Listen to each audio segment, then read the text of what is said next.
right. Hey, everyone. As you know, my name is Ryan Baxter. I'm here with now former client, graduate client, Peter Haig. We fresh back from being married and his honeymoon. And Peter uh, and I have worked together for a little over a year now at this point. And um, I asked Peter since he officially graduated and said, Ryan, I don't need you anymore. You're useless to me because I'm now the master of my own health. Um, I think I'll be if you, back sooner rather than later. We'll see. I don't think so. I'm not going to take you back.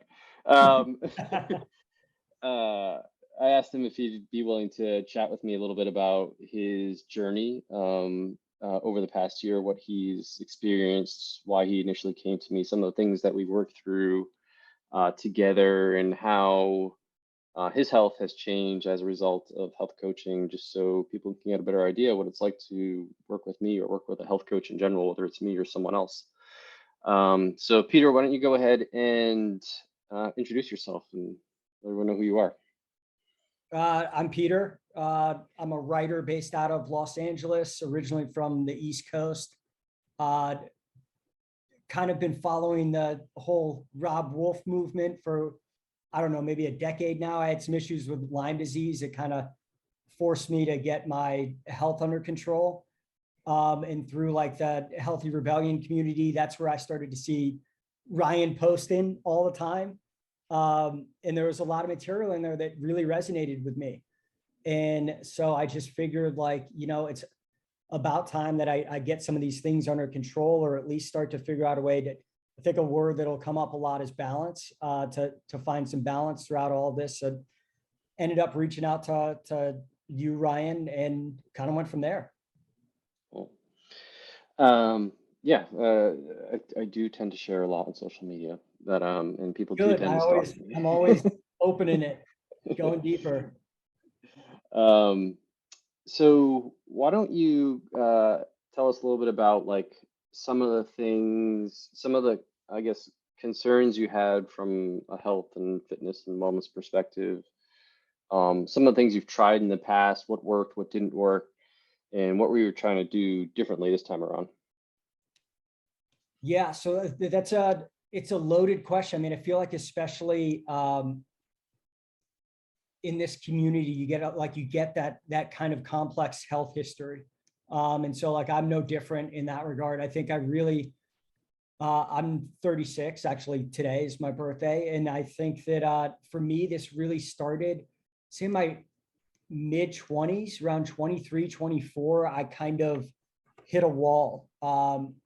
Mine started to manifest through uh, Lyme disease. But I just run a marathon and I could not recover. And then I ended up going down like this huge kind of hole of both a mix of like all different types of doctors, traditional, like Western, like going into internist, all this stuff. And then kind of going in the functional medicine realm as well, trying to figure out what was going on. And while, literally the test results on that were coming back, I was like, okay, what's something I can get a hold of? And I was like, my diet. And so like, that's when I really started to dive into like these things that you can do on your own to kind of take back your health. And for me, that kind of pushed me into some of those.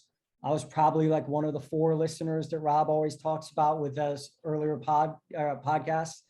So I just started doing my own research into that stuff, and then trying the whole N=1 thing, whereas like, what is the best way that I can see some relief in this? While that was going on, I can remember, so like while that was going on, I was going into like this specialist in the DC area. And they're like, we're going to find this. And they did literally every test you can imagine.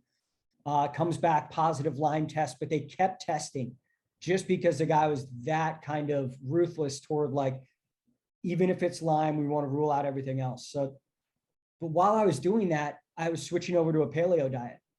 So I can remember going in uh, incrementally, and they'd be like, wow, your skin, like you're glowing.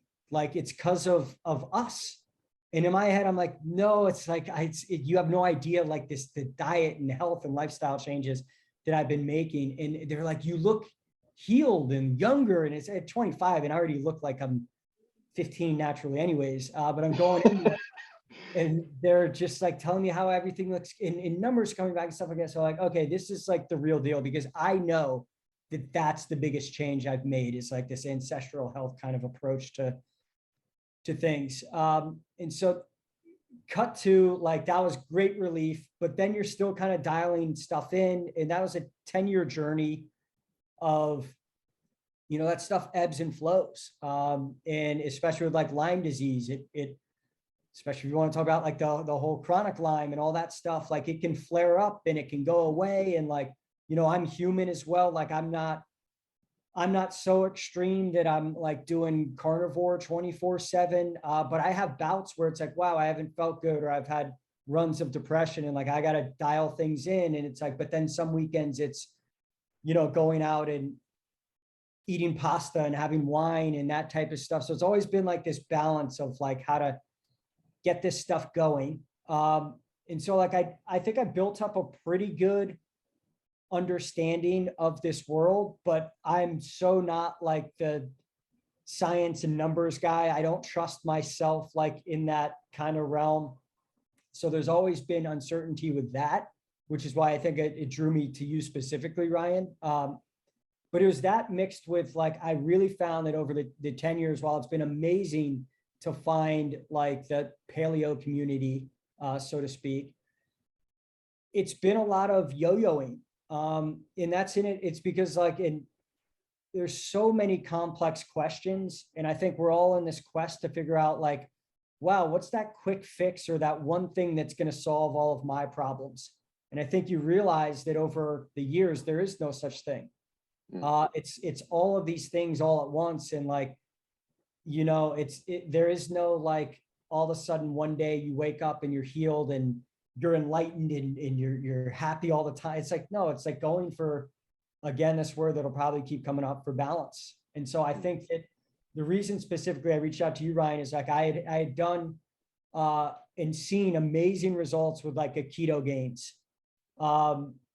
And I have nothing but good things to say about keto gains and my experience like doing it. And in terms of body comp, it was by far the best like physical looking shape I was in my life.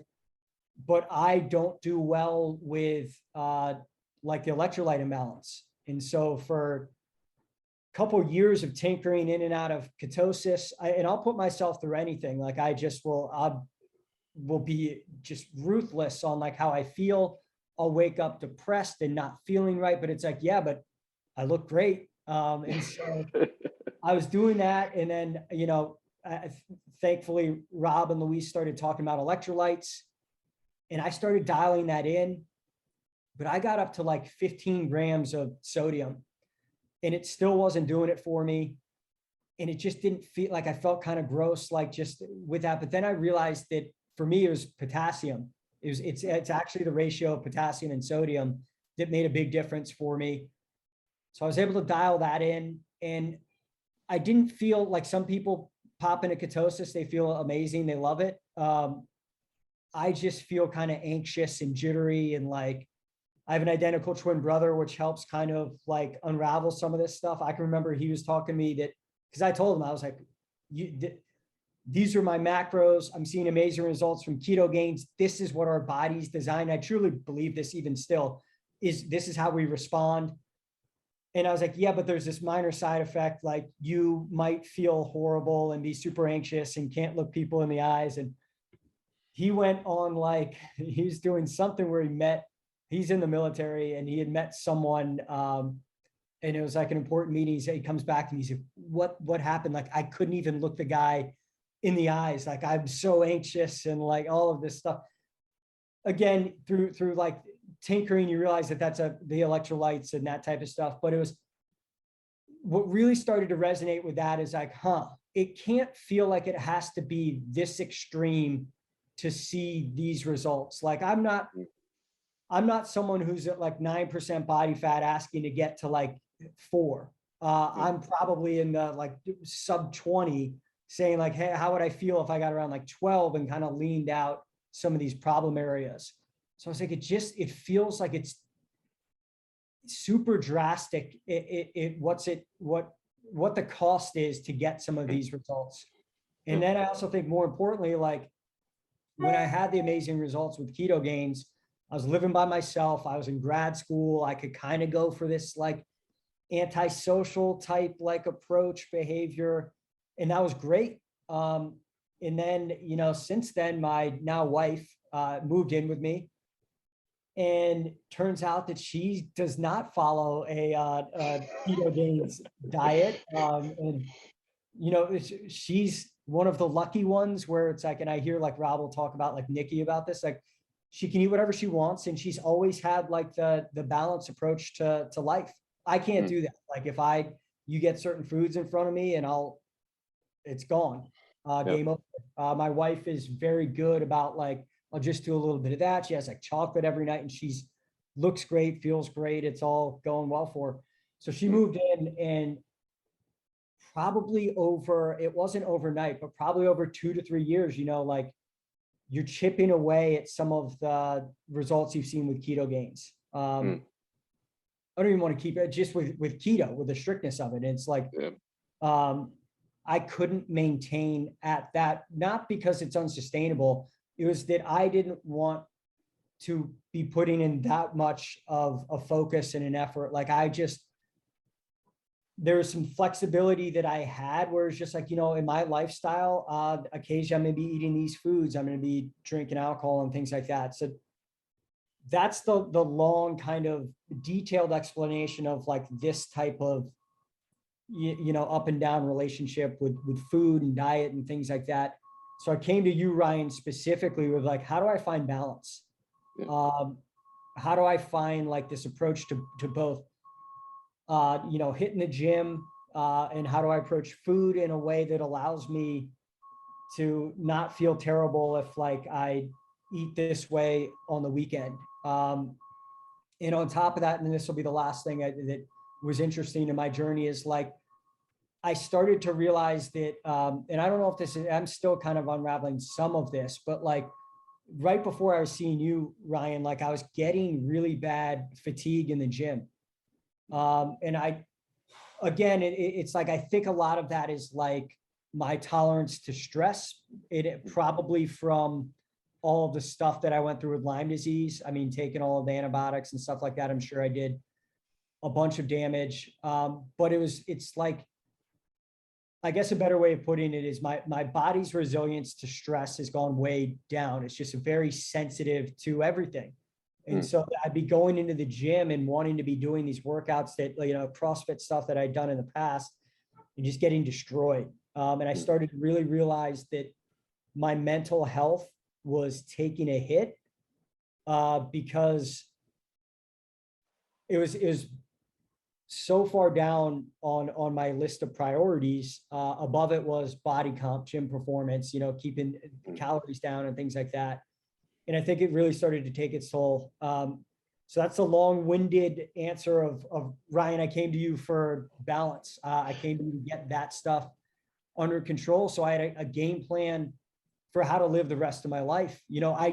I know, and I'm sure I'll have phases where it's like, you know what, let's do a couple months in ketosis or even carnivore-esque, and like see how I look, feel, and perform outside of that. But like, what's the general way that I'm going to look and function from here on out?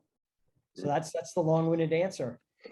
Yeah, I remember when you first came to me, we were talking about like, some of the problems you were experiencing, and you mentioned you were a writer, and you were talking about how what you were experiencing was really just like your writing was one of the most important things to you. Like you've talked a lot about a lot of stuff, but like your job as a writer, right? And if you can't have the mental focus and acuity to like sit down and write during the day, like that's hindering your job. And I remember you telling me how like when you were low carb and keto, like you said, like you could do it, you could eat the food, but it was like not only these social aspects that were hindering you, but also the maybe to some degree the gym performance, but also like your job was affected. Like you didn't have the mental clarity or the energy or the focus to sit down and do your writing. And you were telling me how like you had to slam so much electrolytes every day to even like stave off the keto flu fatigue. And I was like, holy moly. And yeah, so and for sure I remember you highlighting how like you were engaged, and your fiance, now wife, is like you said, she's relatively robust and like can eat whatever she wants and it's fine, which is awesome. And but you guys go out with your friends on the weekends and you want to enjoy like a plate of pasta or have a glass of wine or whatever, and you felt like like that was just not an option for you, and but you wanted to do that. And so we like you said, it was like the first thing we tried to instill in you was like balance. Like we wanted to like maybe move out of this restriction mindset that you have been in, where it's like less carbs, even to some degree less vegetables and stuff like that, and away from that restriction mindset into like I think we moved into like a more of a abundance mindset, where I want you to eat more food, like whole foods. Like I want you to eat food, and feel like you're fueled, and maybe not be so low carb that you have to slam, 15 grams of sodium every day. And so talk about how that transition went, like from a eating perspective, where we went from like more of like a keto mindset to more of a abundance, like you said, a balanced mindset in terms of food. Yeah, I think it's funny because like, and we'll watch this, especially in like the ancestral health community, is like all of a sudden there are these, as with any community, there's fads, right? And it's like there was the time restricted feeding fad, and then it's like lower carb and keto, and then it's now it's like higher protein. And that's not that these things don't belong and have a place, and generally uh, they do work. Mm, But it was just like, I think sometimes or carnivores now like a big thing. Is like I'll kind of geek out on some of that stuff, and then if anyone's going to take it too far in either direction, it's me.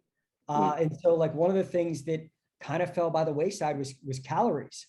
And that's like a fascinating thing that really, I mean, when I reached out to you is very specifically, I had no idea how many calories I should be taking. mm, You even hear like, when you're in, for anyone listening, I've got no idea what I'm talking about with some of this stuff. It's like you read an article at one point and you think, so like, don't just take what I'm saying is like with a grain of salt.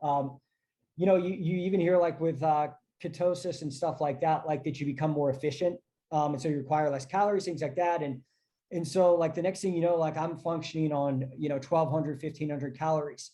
mm, And there, again, like I did very well in terms of ketosis, minus like some of these big trade-offs, but I think that's very specific to me. So like I am a huge advocate of it. And I think like when I dial electrolytes even more, and I think my ratios of sodium and potassium start to level out, like I'll absolutely experiment with this again. But going back to this idea of calories, I didn't know where I stood. And mm, so like I even came to you, Ryan, and I was like, yeah, like I know if I hit like that 1500 calorie or less range, I could probably see some results. But even like I'd spent so much time there. So I think one of the first things we did is we started to bump up just calories, carbs, and all that stuff.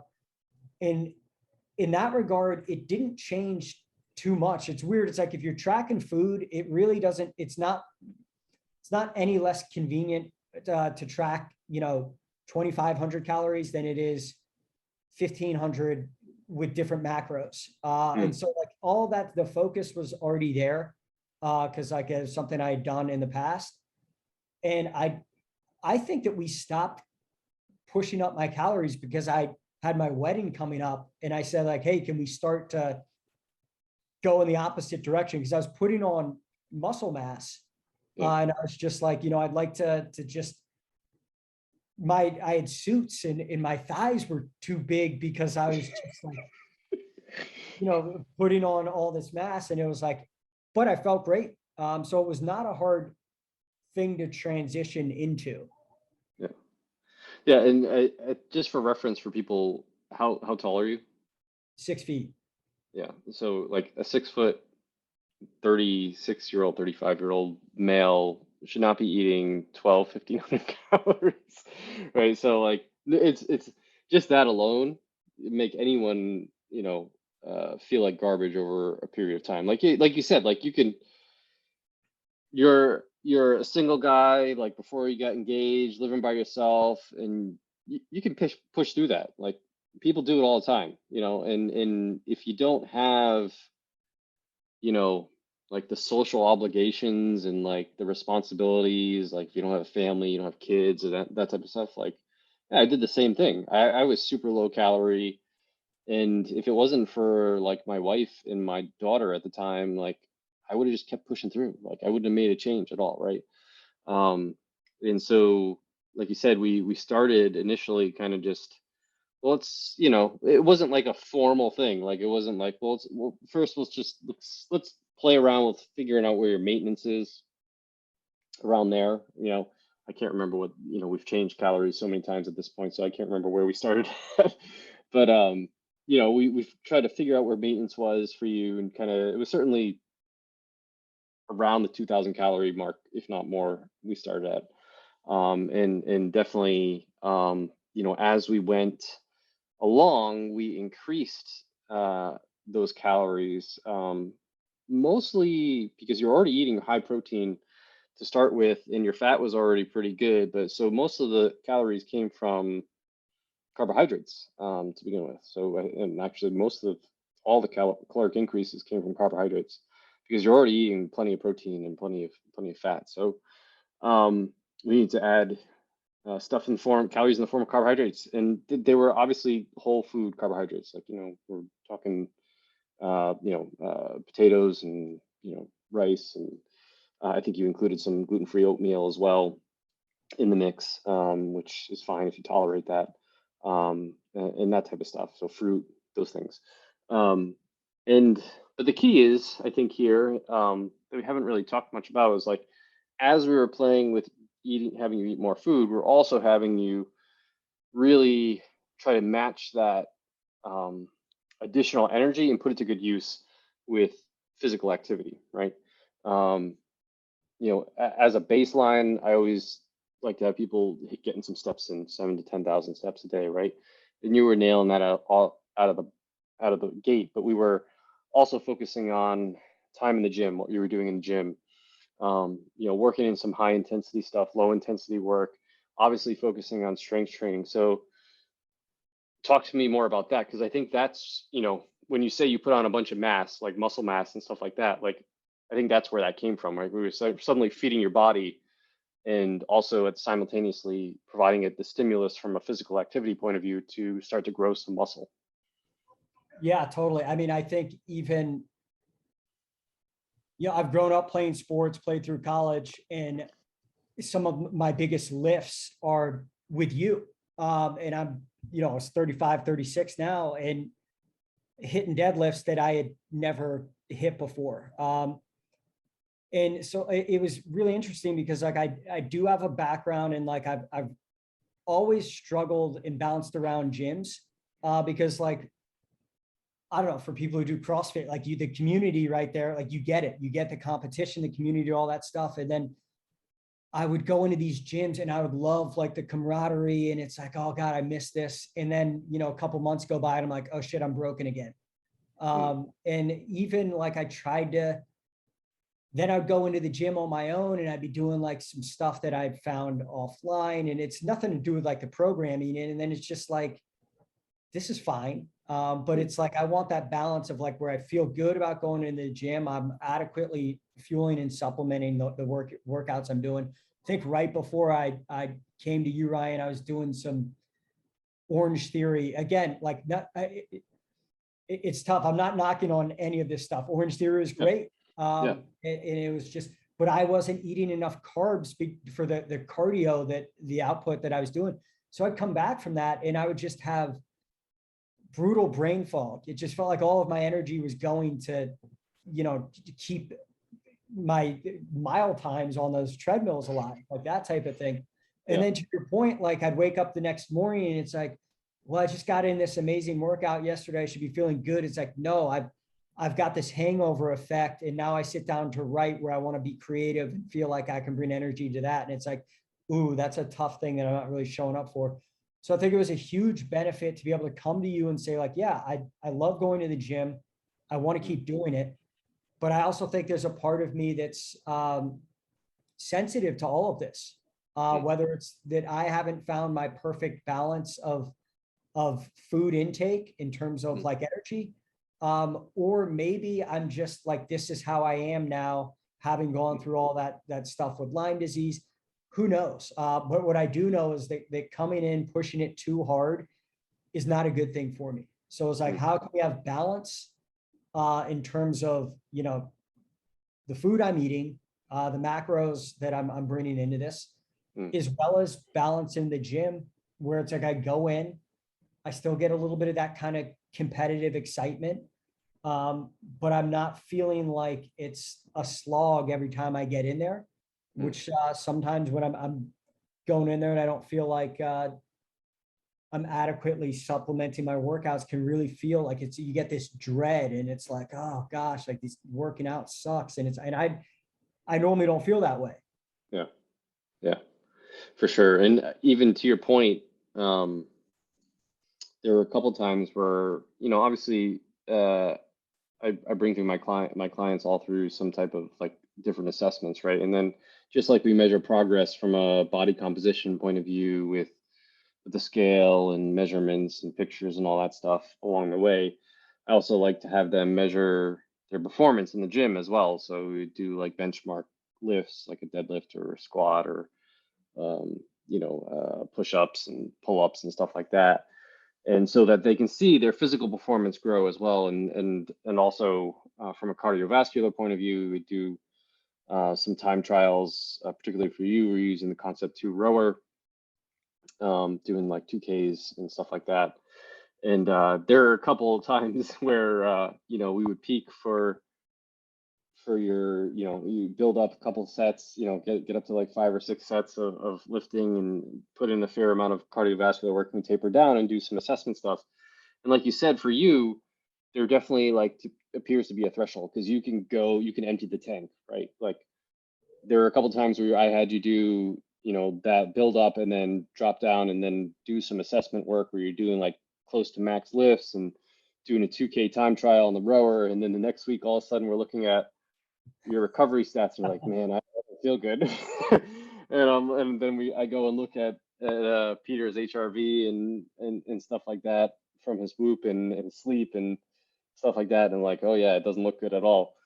Um, which is good because like that, I think that's probably one of the, like, back to your point of talking about balance, having someone there to be like, okay, yep, it doesn't look good. Like you definitely, pushed too far here, and so we need to back off for a week. So we would spend, there were a couple times where we spent like a week and a half where it's just like you would wake up in the morning, you would send me a text, be like, I feel like garbage. I'd be like, okay, rest and go for a walk. Like that would be, what you would do. And I would say just eat however you feel and someone to bounce that stuff off. And like you said, balance. Like we went really hard, we pushed the limits. Now it's time to give your body a chance to recover, right? And so for you, some people can bounce back after that, right? Some people just next day they're back in the gym. Other people, I've seen this before, it's not just you, but like they need a solid week and a half, 2 weeks to come back from that before they feel normal again. Certain people can just empty the tank, right? And maybe it's a genetic thing that there's less resilient to it, or maybe you just know how to push yourself to a limit that other people don't know how to do. But yeah, like having back to the balance is just like, all right, you're just gonna eat food and you're gonna walk and sleep, and like that should be your main focus from now until things look better, right? And we would just play it by ear, right? There wasn't any like set thing. Like you would just tell me how you feel. Like once you started to feel better, um, then we would just ease back into the exercise, obviously lowering the volume and stuff like that. And that pattern seemed to work really well for you, in my opinion. I'm not sure if you had any additional thoughts on that stuff. Yeah, no, I definitely do. Number one is there wasn't a metric that we were tracking that did not improve significantly.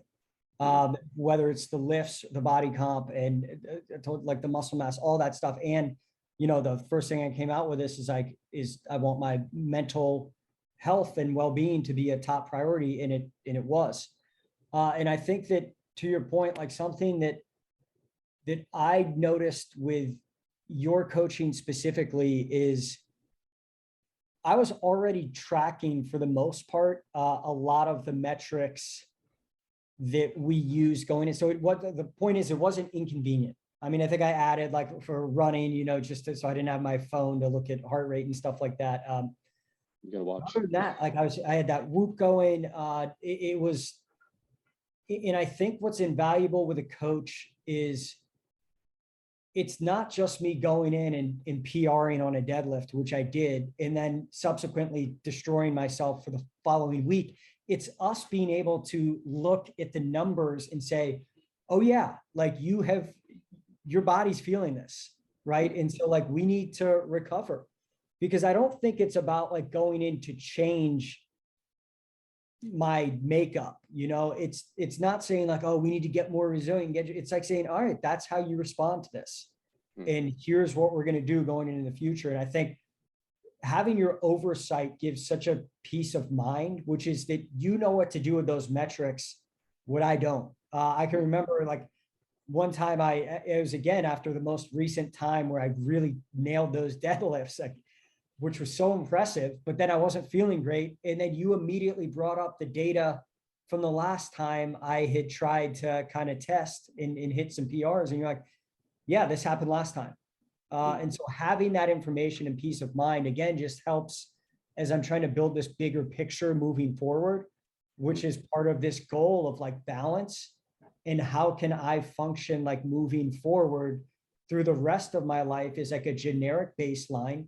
Sure, I'll have those times where I go back to some of those keto gains or carnivore, whatever it might be, but like, what does my baseline look like? yeah. So that's been so helpful. Yeah. And to your point, I don't want to make it seem like I also am like a Nazi, or I'm like, you need to destroy yourself in the gym. That's not what I'm saying here. Is like, because we would assess, and Peter does push hard, which is great, but also sometimes it's useful and sometimes it's not. But we're also very mindful about when we were doing this, right? So like, for example, as we transition to talk a little bit more about like the second half of our coaching, because that was more like the first half was really, I mean, you crushed PRs throughout the entire time, but towards the end we were trying to more focus on definitely dial in the body composition, right? You had built a whole bunch of lean mass, you had improved strength, like everything, like you said, all the performance physical metrics were looking really good. um, but then it came time, like, oh, I'm getting close to my wedding. I want to look really like good, for my wedding, like, which is an admirable thing to say. um, and so we were like, oh, let's dial this in. So we dialed back the performance stuff. Like, we said, okay, we don't really care as much what's happening in the gym. The gym is obviously still important, right? The what we were doing, from an exercise point of view, is obviously we want to maintain the muscle mass that we built. We want to maintain the cardiovascular performance that we had built over the past 6 months or so. And so we need that stimulus there. But to be honest, like, we're not going to focus on trying to PR deadlifts, even though you did, or PR your 2K, even though you did. um, we were dialing back food. We were starting to take away food and dialing it back, and more focus on body composition. So how was that like a mindset shift? Like, how was that transition for you? And was it hard in the beginning? Because there were different stages to this process as we went along. So in the beginning, when we first made that transition, did you find like you were back in that spot where you were with keto, where you felt deprived, unbalanced, fatigued, you just didn't feel good? No, definitely not at the onset. I think we had a really good balance to start, whereas like um some days at like full calorie, full macros, and then like we'd sprinkle in like 2, 3 days a week where it's like, all right, you can kind of do a low carb kind of day, lower calorie type of approach to this. And that would be no problem. I mean, I even think that in a lot of ways you'd welcome a day like that, because sometimes it's just simplified eating and that type of approach. I think where I did start to feel it is as the wedding got a little bit closer, and we're like, okay, what if we try a week, 2 weeks, 3 weeks where you're just at 1,500 calories and you're just, below 50 grams of carbs. And we started to test that. And that's where it's like, I feel this, and it's like maybe, and we talked, I mean, sometimes we had kind of game plans when it was like, ooh, I kind of hit my capacity at this. And it's like, yeah, to have a day or two where you kind of bounce back to normal macros and numbers. And so that would help. And it also, like, in an interesting way, it starts to let you see like what the trade-off is that you're up against. I mean, I can remember a point where, and in so many ways, and I would tell you this, you're like my therapist as well. Like I would call and say like, oh, this feels terrible, blah, blah, blah. And it's like the natural progression of life and all that stuff. And then you'd be like, yeah, man, but like this is meant to suck. Like this part of it is like, this is hard. You got your wedding in 2 weeks, and like, this is one of the trade-offs. And so even that's a friendly, fresh reminder, which I think you can't get without a coach, is like, what I would think has actually been huge for me is peace of mind. I think when you're going through this stuff on your own, you're testing everything out, but there's so many different factors that can contribute to why you don't feel good. I mean, even just like my run up of explaining my deep, dense history, there's so many factors that contribute to what is causing me to not feel my best. It could be the 1,500 calories. It could be that I've pushed too hard in the gym. It could be that I'm taking on other stress. Shit, I'm also getting married and planning a wedding. Like all of that stuff starts to factor in. Yeah. So I don't know. I kind of got a little tangential on that. No, it brought up a point that I wanted to cover as well, which was I think we're talking about the same conversation. We had started off, relatively modest in the caloric deficit, right? We were losing weight, but we were losing weight at, a modest pace, right? It was something that you would expect, that was sustainable, right? And then as we got closer to your wedding, you're like, I really want to dial it in here. And I said, all right, we can dial it in. I have no problem with that. This is obviously, went through all the precautions. This is short term, just for the wedding, right? We're just doing this now. And I was like, it's probably not going to feel very good. We know you have a history of like when you start to go super low carb that, we need to bump the electrolytes. So we were very proactive with that. I was like, I sent you a bunch of element, I was like, Yeah. here's a bunch of element, slam a bunch of this as much as you can, so you feel good. And so we can, curve that a little bit. But yeah, there was a point where like, I don't feel good. And we got on the phone and I was like, it's not supposed to feel good. And you were kind of like, well, I guess I'm just not meant to be, to be this lean or to try to get this lean. And I was like, no, like if we jump back to the calories that you were at before we went down to like 1,500 calories, right? And you were slowly, steadily losing weight, like you were maintaining that and performing well and felt fine and everything. And the weight was coming off perfectly fine. Like we had more time. If there wasn't a deadline, you could do that until whatever body composition you felt good at, right? But we just had to push a little bit harder towards the end, and that was something you wanted to do. You didn't have to do it. It was something you wanted to try, and we navigated through it. Like I said to you, I said, listen, do what you can in the gym, but if you just don't feel it that day in the gym, just scrap it. Like do a couple sets and walk away, right? Again, this is all short-term stuff, and we were just trying to allow you to, because we wanted to make sure that you went into your wedding still feeling okay. Like I didn't want you to feel like garbage going into your wedding. So we were just trying to navigate that experience, and it was for a short-term benefit, and we knew what we were doing. We tried to do the best we could to navigate that. And the other thing we did was there were a couple times we were like, I just, I don't really feel that good.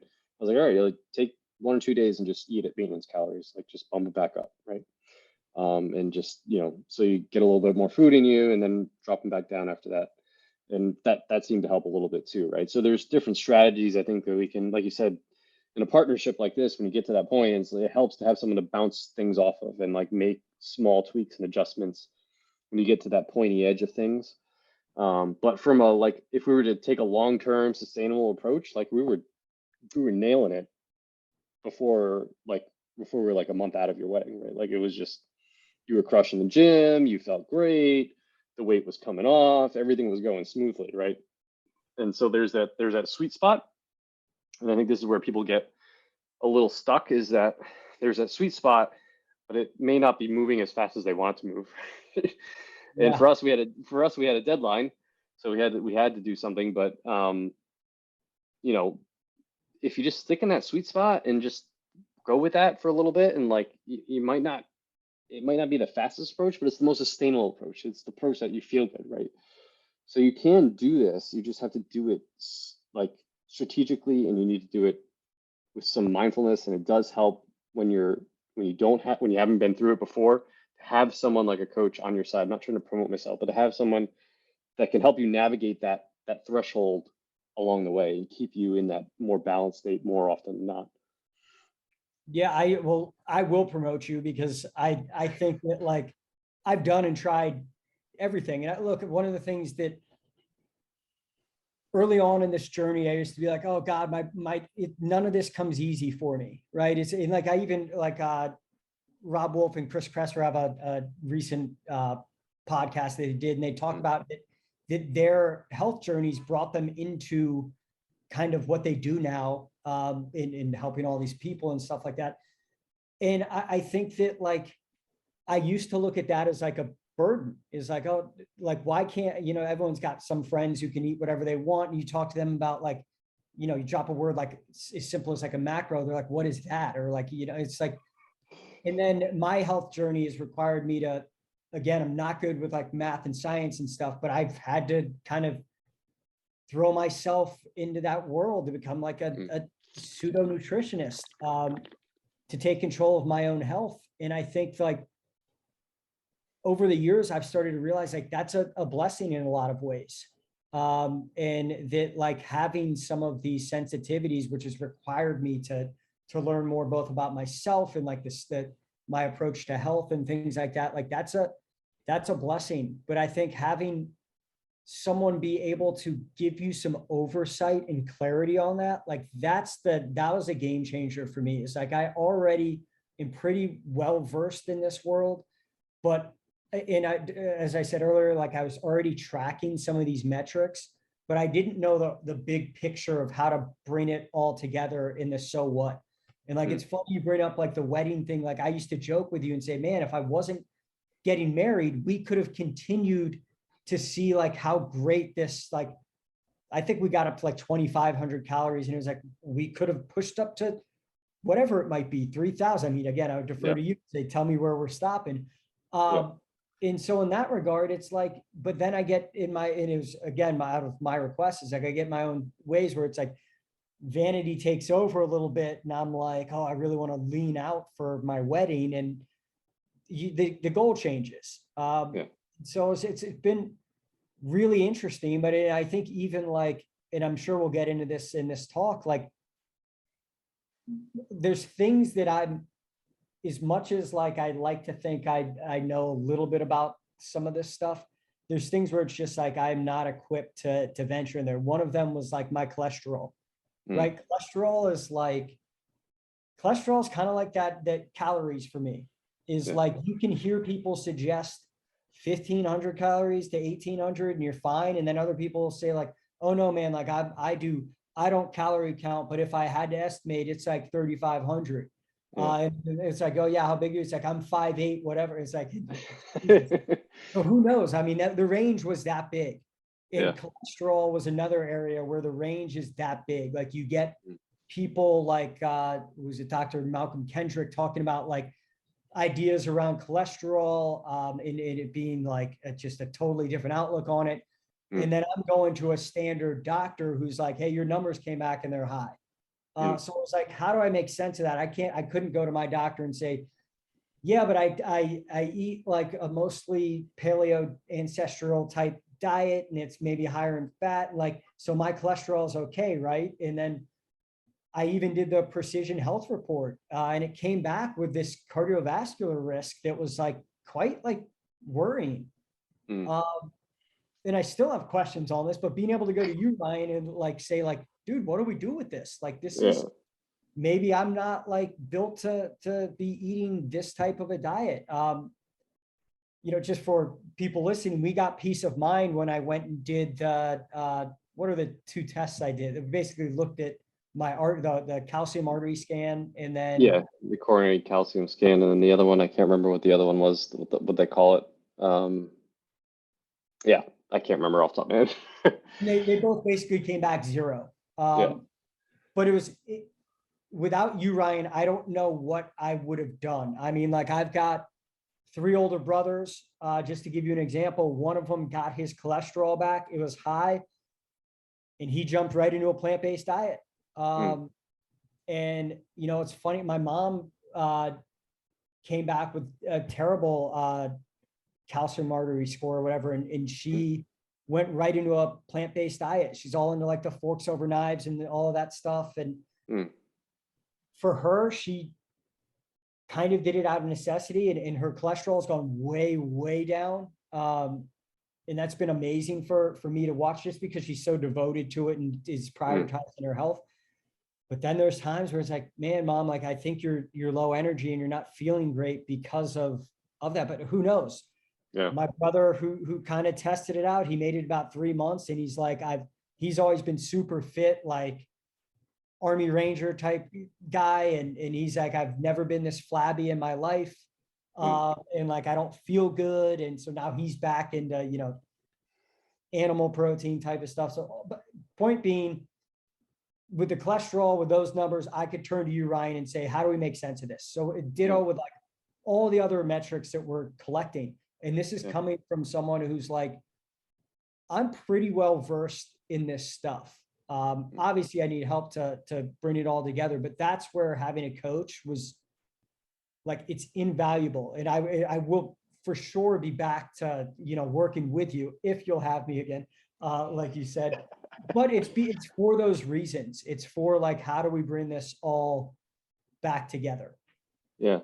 And just to close the loop on the cholesterol point, like, I am not an expert in that. That is not my expertise at all.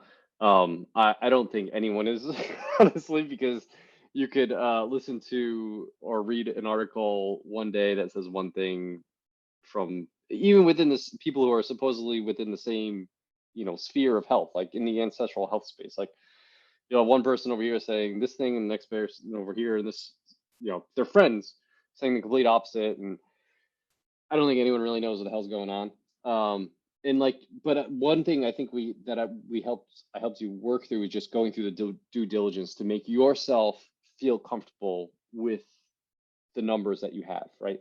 That's what I always tell people. And like, my coach has told me a number of times, like, if you feel comfortable with that number, and there's no obvious signs of issues, then feel comfortable with it. Like, it's all in your own comfort level, right?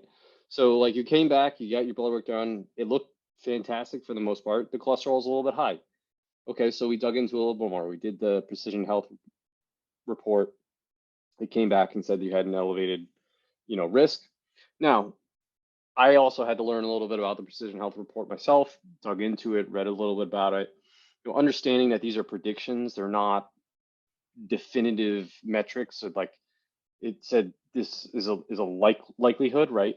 And when you make predictions, you have to base those predictions, at least is my understanding, on a data set of people, right?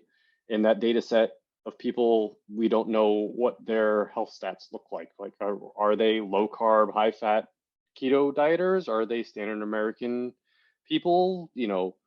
Asian, Africans, Caucasians, like, all these things make a difference, right? All affects risk factors and stuff like that. So their predictions, and on the report it said recommended, that you probably do these two other tests. You talked with your physician, he made referrals to get the two other tests done. They came back fine. No, the two other, the coronary calcium scan and the other one that I can't remember the name of, they both came back with zero risk. You had no risk, right? So ultimately, we did our due diligence, you know, and we talked it over. And I said, "Are you comfortable with the results?" And there's no other sign of risk of cardiovascular disease. Your metabolic health looks fantastic. You have low blood sugar. Your HDL to triglyceride ratio looks good. And I'm not a doctor, so please don't take what I'm saying as medical advice or anything like that. But we talked it over, and you talked to your doctor, and everyone was comfortable. So we just moved on with it, right? I just really facilitated navigating that journey through that confusing set of information as best we could together. And so, yeah, I mean, I think that comes from experience. Like, I've had to navigate my own health issues outside of the traditional medical system, and it's overwhelming. And I don't have all the answers. I don't think anyone does. But I think what I've learned is, like, some people's norms are okay. It doesn't mean a bad thing. And I don't think we can just look at a test result and just in isolation without considering the entire picture and the entire person and say that this is automatically a death sentence for you, right? We need to look at the entire picture, take into the person, the person's lifestyle decisions, their history, what those results have looked like in the past. Like, is this an abnormality? Is it like one out of 20 case, right? Or is this what it's looked like consistently over the past, 3 or 4 years, right? So, and oftentimes I think we just kind of, it's like you said, it's information overload and people saying different things you know, about what's right and what's wrong. And that's true not only of just cholesterol, it's true of how we should be eating, right? Like, I mean, no one can agree on a diet that's optimal, right? And there isn't a diet that's optimal. That's the thing, right? And so I think it comes back to a coach is just helping you navigate through these confusing times as best they can together, along with all your other health professionals, like your health team, right? Your doctors and naturopaths and chiropractors and all that stuff, right? So yeah, it was an interesting journey that we went through on that one for sure. Yeah. Um, I don't want to take up too much of your time, Peter, but the one last thing I wanted to talk about is you've been out on your own. I've set you free now for the past, I think it's been a month, all right? And how has kind of being on your own been for the past month or so? Obviously, you got married and went on your honeymoon and stuff like that, but you've been back now for a few weeks. So how has that been? It's been good. It's like I was talking to you earlier about it. It's like I'm in a bit of a transitional phase where it's like the focus in my life, um, the priority isn't like food, uh, you know, tracking macros, weighing and measuring, hitting specific numbers in the gym. I just got married. I was on a honeymoon where I was eating everything in sight. And I survived. As you should, as you Yeah, should. I came back bloated, but I did survive and I had a wonderful time. And so like I'm in this weird kind of transitional space. And I was talking to you earlier about this. Specifically for me, and again, this just also ties in with like career stuff. I've just got like I've got a lot of scenarios of oversight going on in my life. And so it's like this idea is like, okay, you know what? I want to reset. I want to figure out like, how I can exist. So number one, I have all the tools I need to continue to kind of ride this out for as long as I might need. But even that, like right now, if I'm being perfectly honest, where I'm just at my suite, I'm just going to see how things go for the next couple of weeks where I'm not tracking anything. And I can already feel that itch coming back where it's like, I know like I can get a little bit better in like performance and how I feel and stuff. So it's like, it kind of and I'm not advising to do this like every month, but it's like, if I hit a point like this, every couple of years where I was like, I want to check back in with why I have this total commitment to my diet, my health approach to the gym, that like sometimes it's a good reset to lose some of the oversight. But like I said, I go through these phases all the time. And I know like I'll be back in a full commitment mode. And whether that's working with you as a coach again, or going back in and trying to create my own programming. I certainly have the tools for that, but like, even it's funny, like I was going to say to you, like one of your biggest sales pitches should be to end your time with clients with this call, because now I'm running through my head saying like, oh shit, I'm going to miss this and this, I need this. And so like in so many ways, like you're reselling me back on like, what am I doing? So who knows? But like, again, like right now, like in really it's like I'm celebrating my birthday, just got married, big career stuff going on. And it's like, Yeah. I can set the diet stuff aside for a little bit. But I also know myself, and it's like that little bit's probably going to be sooner rather than later where I come crawling back in some capacity. I mean, I've already started, I've been going back to our true coach and looking at the workouts we were doing a year ago, and I'm just recycling some of those. So like it's a bit of a maintenance, but it's 100% built off of where we left off. I'm not like in a funny way. I'm not saying like, oh, I don't need Ryan as a coach because I can continue to do what he was doing without him. It's like I've got a baseline of tools from you. And at this stage, like I'm okay to ride that out for a little bit. But I know when I want to start dialing stuff back in, that's when I'll be back. Yeah.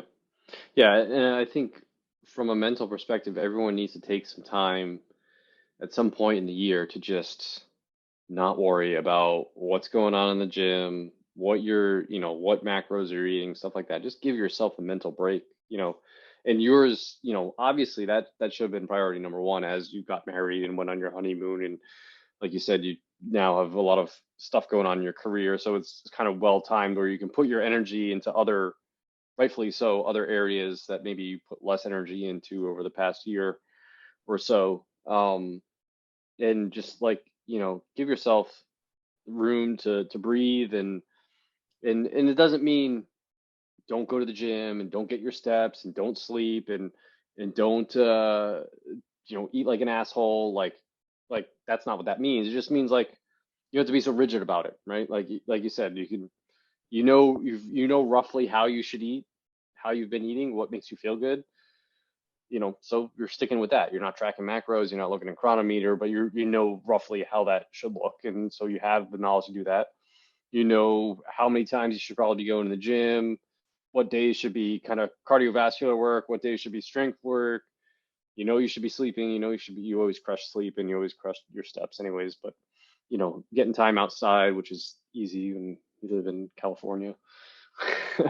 um, but yeah, I mean, so like maintenance mode is probably a good thing, right? And I think some people, again, um, some people like yourself who are very driven, myself, those type A people, they need to know when to take maintenance mode and engage that. And then other people I find like are you need to know when not to be in maintenance mode. Like you need to know how to keep things dialed in long enough to actually see results, right? And that's where I think a lot of people struggle, and other people like they struggle on the opposite end of the spectrum where they're always dialed in 100% of the time. They never give themselves a break. And then there's kind of those rare unicorns like my wife, and it sounds like your wife as well, that just like have everything perfectly balanced and just go with the flow, and everything always works out perfectly fine, and they know when to take a break and when to push hard, and it's just I don't know how that happens, but those are the rare unicorns. But yeah, I think that's great. Like and like you said, you have the skills to keep on doing what you're doing. Whether you want the accountability from a coach to help you at some point down the line, or you have a different goal. Like you said, I want, like we talked about briefly touched on earlier, like I want to see how much muscle mass and how high I can, like how much muscle can I build? Like let's go all out on this performance thing, right? And if you decide sometime that after you take this maintenance mode and that's something direction you want to go in and you need a coach for that and stuff like that, that's always good. But yeah, I think you crushed it the entire time we worked together. Like I said, you were crushing everything I threw at you. And I think you did achieve that goal, that elusive goal of finding balance and realizing that it is possible to quote unquote have your cake and eat it too. Enjoy life, enjoy social interactions, but still, perform well in the gym, optimize your body composition, and do well at your job, and just feel like a normal human being, um, and still, you know, look and feel good, look and feel and perform good. So kudos to you. I, again, like I can't endorse having you as a coach enough. I just think that like, and I've tried a lot, but it's like the big picture of bringing this all together really is a game changer. So I like, if you can swing it, like absolutely, like bring on a coach, because it really is like, I mean, Ryan, you have a coach, right? So it's like a coach has a coach, and like it just is like, and I'm sure your coach has a coach. Yeah, it's like the inception of coaching, and but it's for a reason. And Yeah. so like I think that like, well, I'm sure if people are listening to this in the first place, these are the type of people that will invest a lot in their health. And I can't think of better investments, at least for me, that have paid off quite as effectively as this one has. I mean, you're accessible at any moment I needed, and you catered to all of my needs and goals. It wasn't like, I didn't feel like I was checking in like, oh God, I'm gonna have to lie to Ryan and like do like this. And it's so not that type of a relationship at all. It was just like, this is what happened. Like this weekend wasn't my best. Like it's fine. It's like it was the perfect balance of like, and honestly, I was really worried about that at the onset. I was like, but again, in that headspace I'm in, I was like, F it, like if this guy's gonna be all up on my numbers or whatever, then it's gonna force me to do like this, and it wasn't. It was exactly the balance that I needed. And I think that's probably a testament to you realizing the type of coach that I needed. I'm sure, like you're saying, for other clients, some people need the foot down on the gas a little bit harder. Some people it's a little bit off. But I just found that to be the perfect balance for our relationship, where I could kind of go do my thing. It wasn't like Monday came around and I feel really guilty and I've got some explaining to do. It's just like, this is the life I'm living, and this is how we're going to make the best of it. This is how we're going to take your metrics and continue to help you crush your goals. And I think like that's why it was such a success. I mean, you're the scientist. I mean, you go look at the numbers and you can't lie about any of the data. I mean, it just speaks for itself. And then is the client, like I'm telling you, subjectively, I felt amazing. And it really was what I wanted out of this relationship. Awesome. Thank you, Peter. I appreciate it so much. Thanks for taking the time to share your story, and all your kind words. Obviously, greatly appreciated. Um, if anyone wants to reach out to you, or, I don't know, just ask you about your experience or anything like that, would they be able to get in contact with you, or are you a relatively hidden person? I'm relatively hidden, but I don't mind if they get in contact. I mean, you tell me the best way. Is that me Yeah. share my No, email address on this, or if you want to, if you want to talk to Peter, I will make the connection for you, so you can reach out to me because I'm not hidden, and I will make the connection. You guys can chat if you want to hear more about his experience or talk to him about anything. Whether yeah, maybe you have an awesome movie deal that you're looking for a writer or something like that. He can help you out. yeah. In that regard, yes, I suddenly become very available. But I don't have any social media or anything like that. I do have a twin brother. You could find him and ask him all the questions you want. So do that. Sounds good, Peter. All right, buddy. Thanks for taking the time, and we'll talk soon. Awesome.